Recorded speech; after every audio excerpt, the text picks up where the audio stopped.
আজ বন্ধুরা আমি আপনাদের সঙ্গে শেয়ার করব বাটা মাছের টক রেসিপি। এই রেসিপিটা আগে আমি কোনো দিন খাইনি, আজকেই প্রথম বানালাম আর আপনাদের সঙ্গে এটা শেয়ার করলাম। তো বন্ধুরা, আমি সোমা হ্যাপি ফ্যামিলির পক্ষ থেকে আপনাদের সকলকে স্বাগত। চলে এসেছি আজকে আমি আরও একটা নতুন রেসিপি নিয়ে। আর এই রেসিপিটা বন্ধুরা আমি আমার এক প্রবাসী দিদিভাইয়ের অনুরোধেই বানিয়েছি।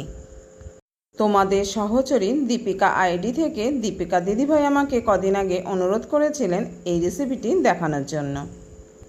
আমি যে কয়েকদিন আগে বাটা মাছের ঝাল রেসিপিটা আপনাদের সঙ্গে শেয়ার করেছি, সেখানে আমার এই প্রবাসী দীপিকা দিদিভাই আমাকে এই রেসিপিটা দেখানোর জন্য অনুরোধ করেছিলেন। আর তারই অনুরোধেই আজকে আমি এই বাটা মাছের টক রেসিপিটা বানালাম। আর এটা খেতে বন্ধুরা অসাধারণ হয়েছিল। আপনারা যদি আগে কখনো না খেয়ে থাকেন তবে এইভাবে কিন্তু একদিন বাড়িতে ট্রাই করে দেখতে পারেন।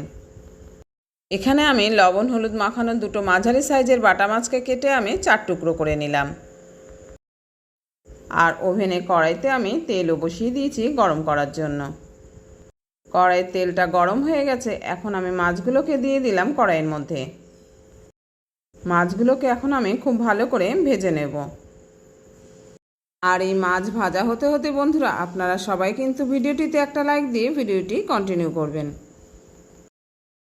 মাছগুলোর এক পিঠ খুব ভালো করে ভাজা হয়ে গিয়েছিল, আমি এখন কিন্তু মাছগুলোকে উল্টে দিয়েছি। আর ভাজা মাছগুলোকে এখন আমি অন্য একটা পাত্রে তুলে নিলাম। আর এদিকে আমি টক রান্নার জন্য বেশ খানিকটা তেঁতুলকে জলে ভিজিয়ে দেব।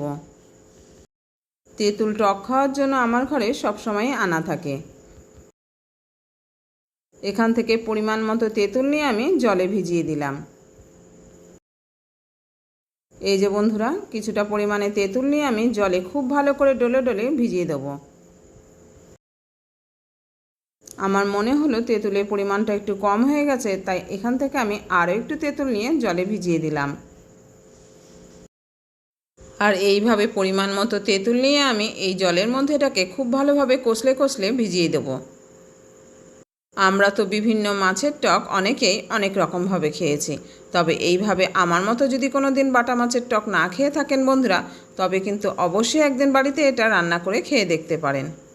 আর এটা খেতে কিন্তু বন্ধুরা খুব ভালো হয়েছিল। এখন তেঁতুলটাকে ঢেকে আমি একটা সাইডে রেখে দিলাম।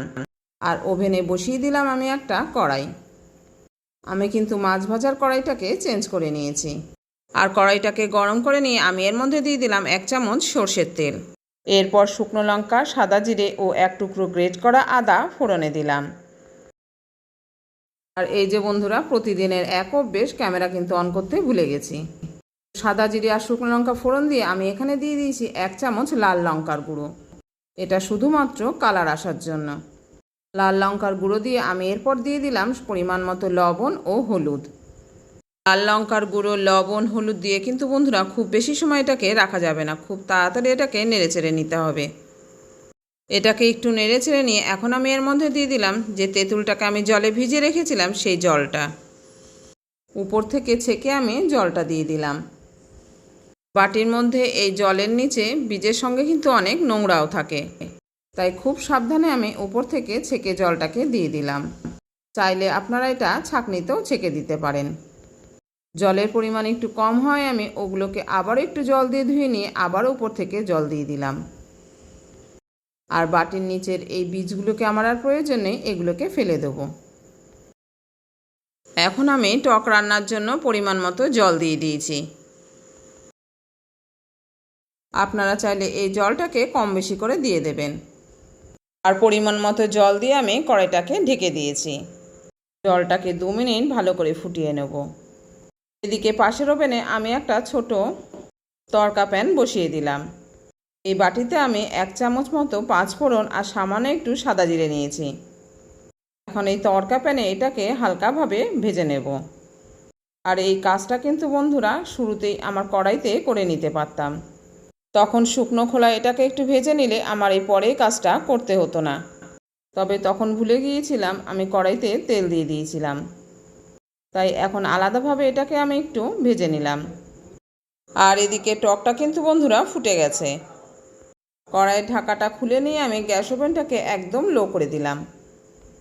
আর মশলাটাও ভাজা হয়ে গেছে। এটাকে একটা ছোট হামাল দিস্তায় আমি ঢেলে নিয়েছি।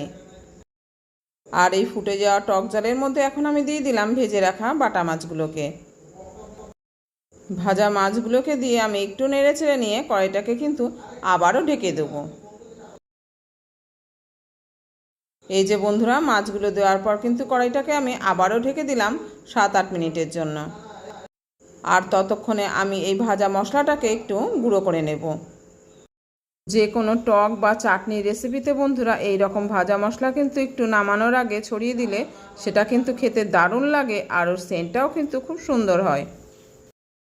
এদিকে কড়াইটা ঢাকা রয়েছে, 8-10 মিনিট হয়ে গেছে। এখন আমি ঢাকাটাকে খুলে নিলাম।